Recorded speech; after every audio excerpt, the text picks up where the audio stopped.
soft loan, and grant financing for public infrastructure.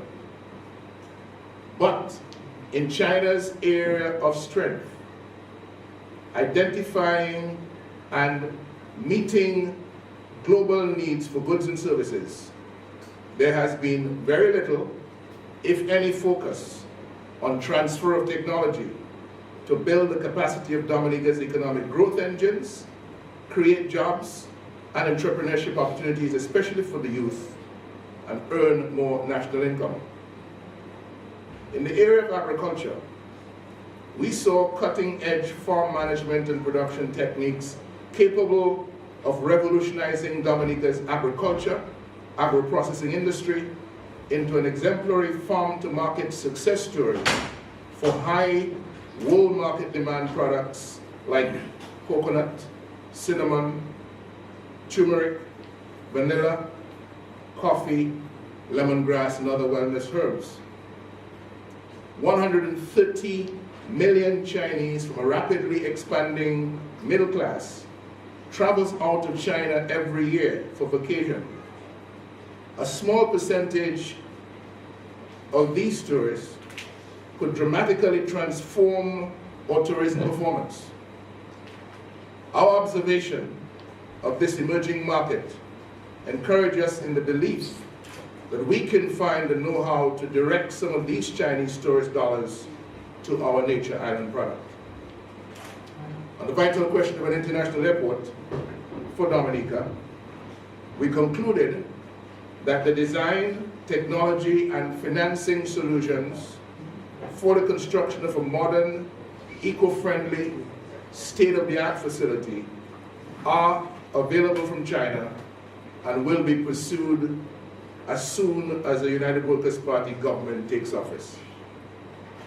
We did a very careful study of China's poverty alleviation program, under which 27 million of the 70 million Chinese who were living in poverty at the end of 2015 are no longer poor. And the plan is to eradicate the scourge completely over the next 4 years. We are satisfied that there's a lot Dominica can learn from the Chinese policy of fighting poverty by securing sustainable economic means for the poor to earn their own income and thereby protect themselves from the cycle of impoverishment. It was confirmed that even with the growing number of Dominican youth studying in China and the huge potential for more productive socio-economic engagements, Dominica still has no resident ambassador to China more than 9 years after Ambassador David Hsu demitted office. This unfortunate state of affairs is made even more troubling by the fact that just a few years ago in 2015, the ruling Dominican Labour Party was working overtime to establish diplomatic relations with Malaysia, so an accused Iranian criminal Alireza Monfared competent, corruption-free leadership and management when the United Workers' Party becomes the government.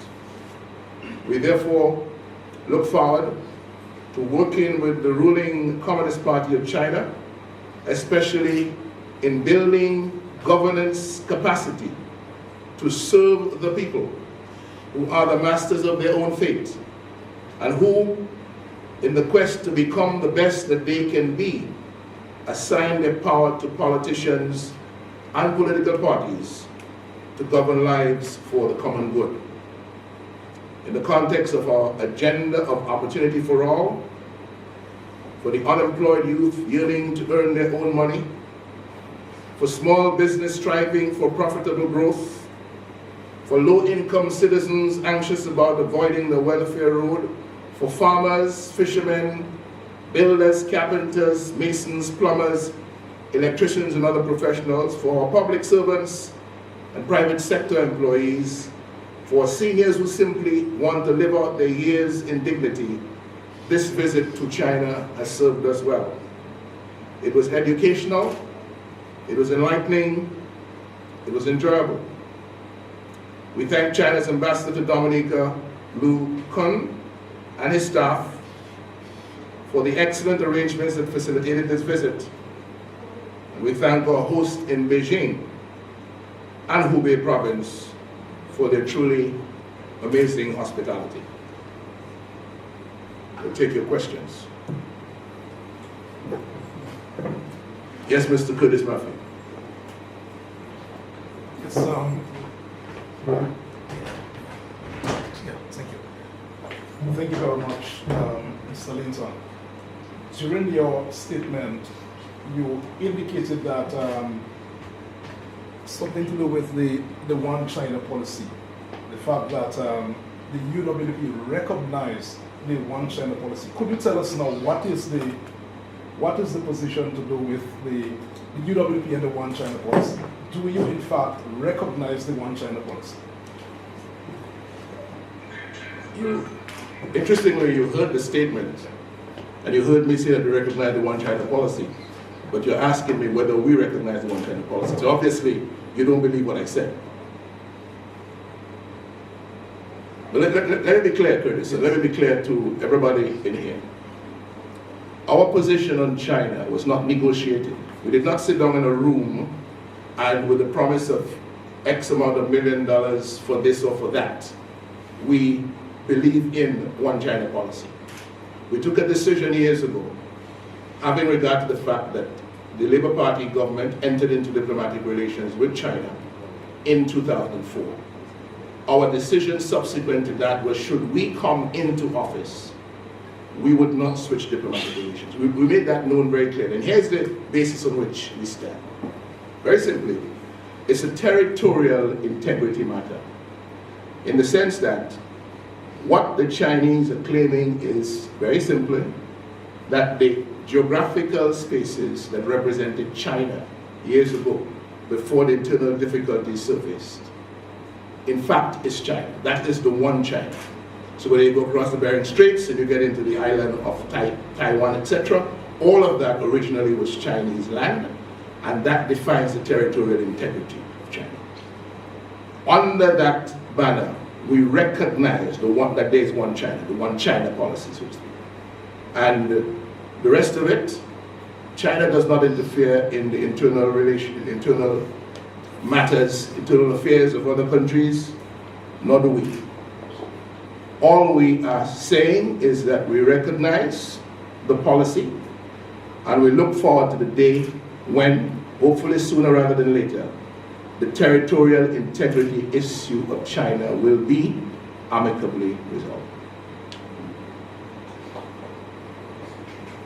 Mr. Linden, did you and your group attempt to find out about the MOU with America and China? No, we did not. You never attempted? No. Why so? This matter is a 13-year-old matter. The MOU, or versions of it, have been published in local newspapers. I would think your paper has released maybe one or two versions of it. And the original concern about the MOU had to do with whether or not the Chinese had committed to $300 million worth of investments in Dominica as a result of the signing of diplomatic relations. And I think you would agree that nowhere in the MOUs, or what have purported to be MOUs that have been released to the public, is that confirmed. And that is all the people of Dominica wished to know, so that the MOUs, whatever versions have been published, have not indicated at all that there was a promise or commitment by the Chinese in Beijing to pursue $300 million worth of projects. We have never seen that in any written document.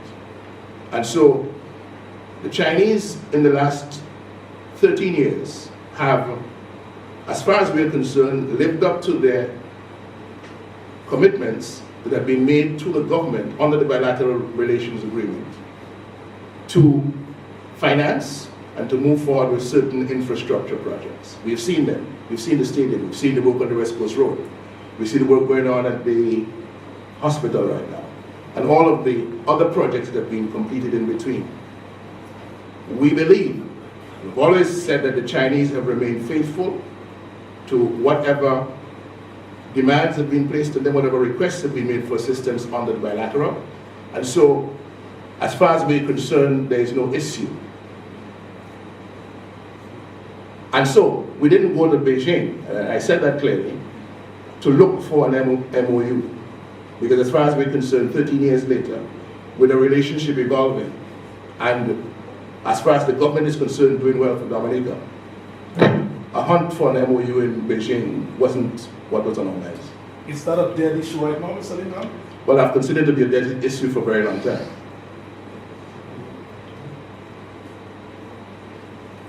Is the government of China inviting the opposition of government? Is the government of China signaling something in terms of your relationship with the government? The United Workers' Party accepted the invitation to go to Beijing at the invitation of the Communist Party of China. I would not be presumptuous enough to suggest that this was about sending any signal to anybody, as we indicated in the statement. But if you want to be more specific in terms of an answer to your question, that would be better put to the Chinese. But I don't believe that it was about sending any message. China has diplomatic relations with 175 countries around the world. And China also has party-to-party relationships with hundreds of parties across the world. It may be new and interesting to Dominicans that they're having party-to-party relationships with parties in opposition in Dominica, opposition to each other in Dominica at the same time, but that happens in other countries as well. Were you the only opposition party to regard in China? Well, we are aware that while we were there, the Opposition People's National Party of Jamaica was also in Beijing. Mr. Linton, another question from me. Is there documentation to show that during the last general election campaign, you tried to get assistance from Taiwan for your campaign on the last election? And if there is documentation to show that, is that not sending the wrong signal about the one China policy? Curtis Matthew, as a senior media practitioner in Dominica, if you were following the news back in 2014, when that letter from Darrell Titt and whoever his companeros in the Labour Party surfaced, you would have known. I said categorically that that letter was fake. I didn't write it. I know nothing about it. I have never communicated with the Taiwanese. I have never had any discussions with them. I've never made any requests of them as leader of the United Workers' Party. So I became leader of the United Workers' Party in September of 2013. Next month, in a couple of weeks, will be 4 long years. I've not had one single conversation or written one piece of correspondence to the Taiwanese. It never happened. I noticed the letter has surfaced again, so I hope you will put in your newscast that this letter is fake. It is a fraudulent attempt to misrepresent and malign me and to put the United Workers' Party in bad light, insofar as relations with China are concerned. And I trust that, having heard from me specifically, you will go back to Darrell Titt and company to find out where the letter came from, because I know nothing about it. Absolutely nothing.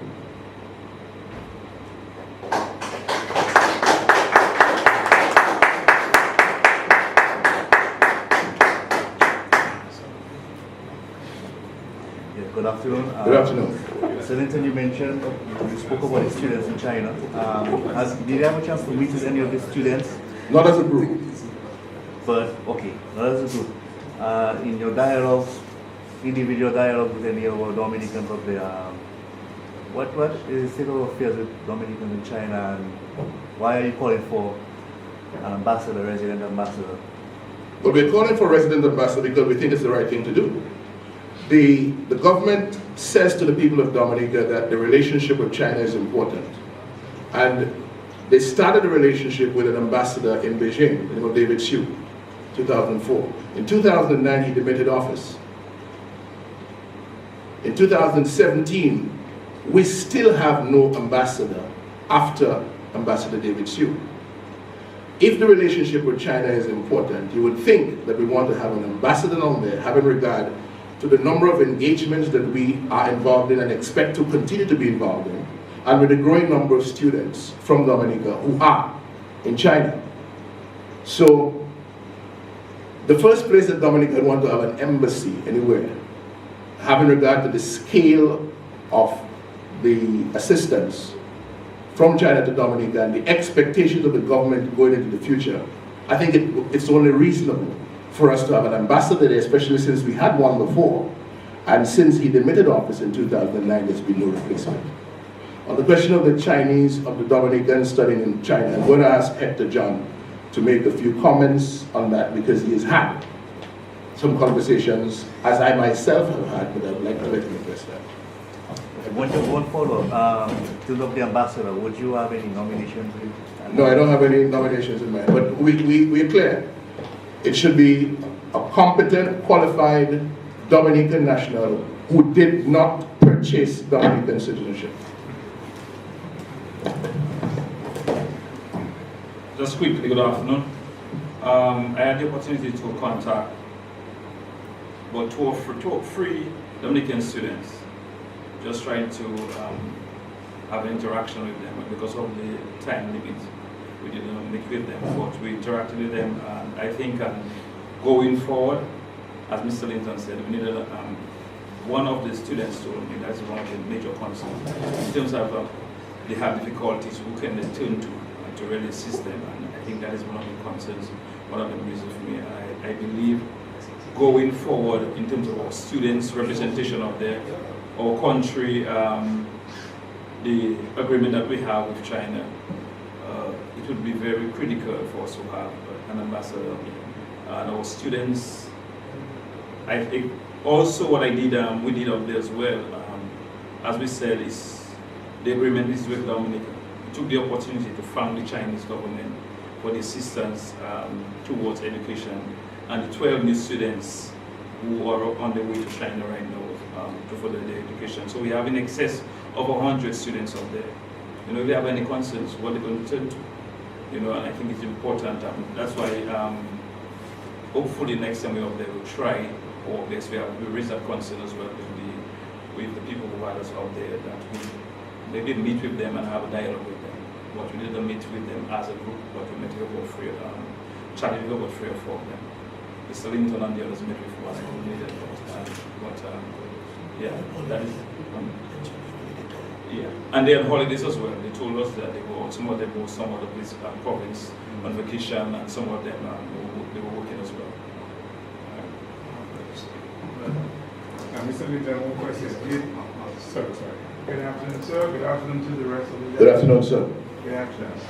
Of course, we lived last week, and you know, in a subsequent news release, we were told that you went to China. Many, including I think the Minister, Ian Douglas, felt this was a secret mission. How do you now dismiss that it was not? Do you have any other examples of a secret mission on the record in recent times? Because I want to suggest that the Prime Minister's disappearance from Dominica on the 6th of August, the very same day of the tragedy in Penville, where nobody heard of him or nobody knew where he was, and still do not know where he was, what he went to do, etc. He has not, like us, called a press conference. We left after him. We came back one day later, on Saturday, and here we are, open to the public of Dominica, taking questions from the media, live. And you are asking me about secret mission. Well, let me tell you about secret mission, because we've had a lot of those under the Dominica Labour Party. And the majority of the diplomatic engagements that this Dominica Labour Party in office is engaged in have been secret over many years. And I want to urge the media this afternoon, the very same way as you put us under cross-examination, the very same way as you put the microscope on us and ask us about this and that, do the same thing with the government, because it will yield a lot more benefits for the people of Dominica. You see how we do it? We issued a press statement which was in the media before we got to Beijing. That was the timing, unfortunately, that we were able to communicate with the public on the details of the trip. We would have liked to have done it before, but it was not possible. As soon as it was possible to make the details known, we did that. And in fact, the story was in the media before we arrived in Beijing. While we were in Beijing, we issued updates. We issued statements from Beijing so that people could know what we were about. There was no intention for this to be secret at all. And having returned, we came back here after traveling from far. We came back here on Saturday night. I got to my yard after 9 o'clock in the night. Sunday was a holiday, everybody was sleeping. Monday and today, here we are on Tuesday, reporting to the nation where we were, what we did. When are you going to demand that Mr. Skerritt accounts for his trip between the 6th and the 18th of August?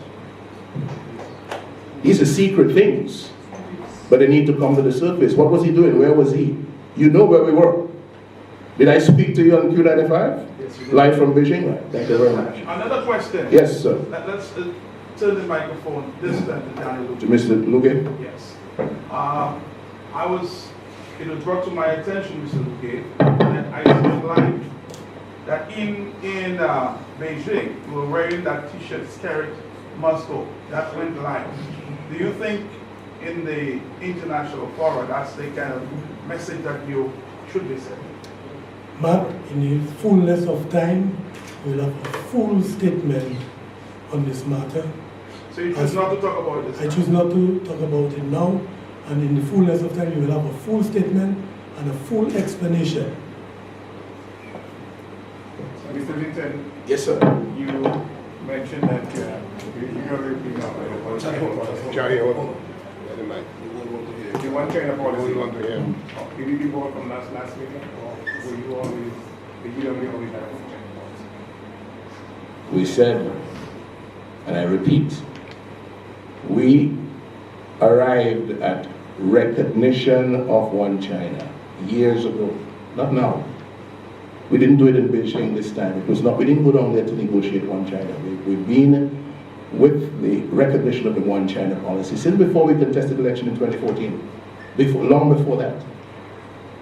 But you know one thing I noticed, and I'm going to say this, some people are not going to be happy, but I'm going to say this, the media in Dominica pays attention to what it wants to pay attention to.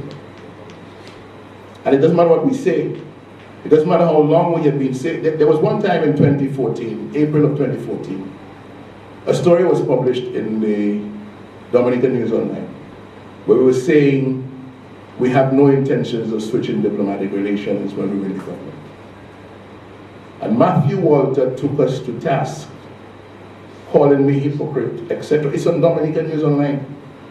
So for years, we have been crucified by a Labour Party in Dominica that wants to decide for us what our position on China should be, as though it is the only party in Dominica that should have relations with China. And sometimes, when you hear the Labour Party talk, you believe that they have some sort of monopoly on one China, and one China emerged from their innovation and their thinking. They originated it. China has friends all around the world. They have political parties that they have befriended all around the world. In over 175 countries, hundreds of political parties that they're affiliated with. We are another one of those. And that's all there is to this. One question, sir. The issue of corruption came up in your discussions in Beijing. How high on the agenda this was for you as a party, or the Communist Party? The Communist Party of China is very serious about fighting corruption. And the President of China, Xi Jinping, is insisting that wherever the corruption campaign leads, they will follow, and people will be made to pay, people will be punished for corruption, because the government of China is clear that you cannot be talking governance for the people if you don't have a proper, comprehensive anti-corruption program that actively prevents people from stealing public resources, from plundering the public purse for the private gain. And so he has said very clearly he doesn't mind, it doesn't matter whether the individuals that are targeted or are brought under the investigation are high up or low down in the party. It doesn't matter. He says, in some cases, people are going to let them lose face. He says, we prefer to lose face than to lose our integrity for fighting corruption. And it is a position that we're happy to be aligned with, because we feel that resources of the state must be protected for the benefit of the people that those resources are intended for. And we would like to see the Labour Party issue a similar unequivocal statement in support of China's anti-corruption campaign. We're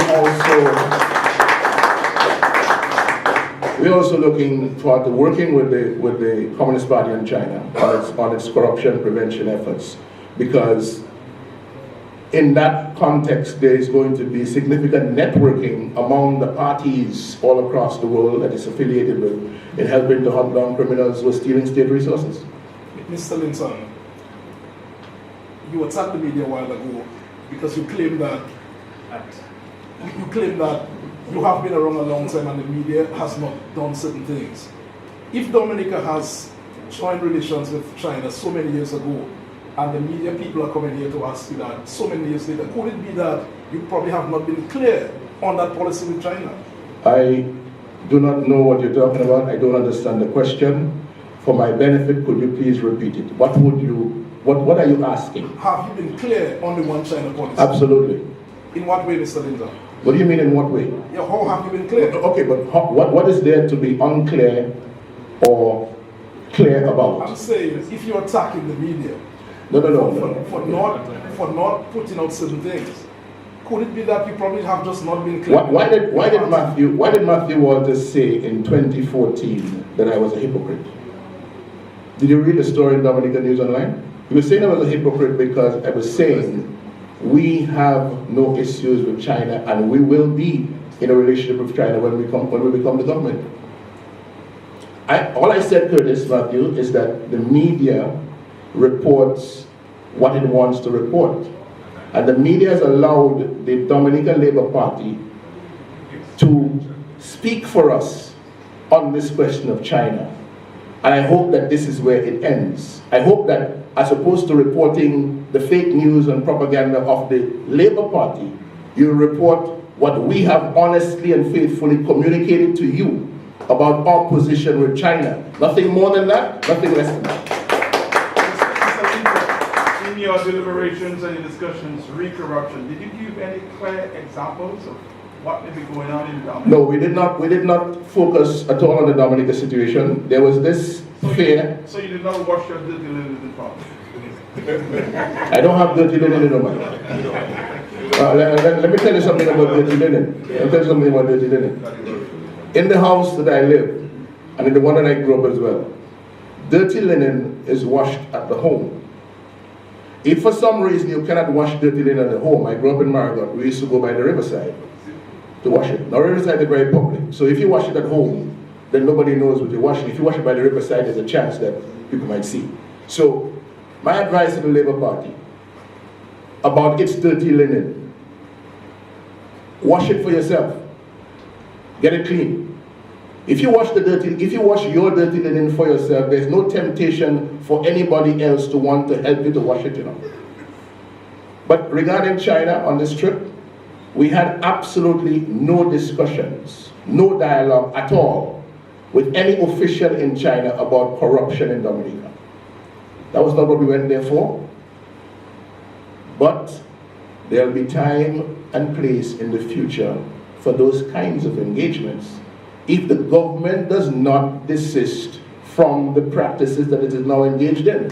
But we did not believe on an initial trip to China it was our business to get involved in those aspects of government because there were more important things for us to do in terms of establishing that relationship. So no, the fear was unfounded.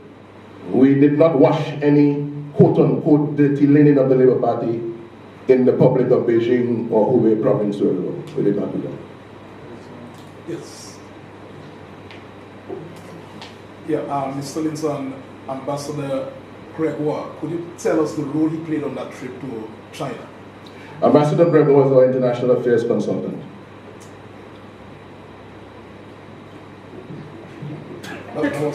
And he served us very well.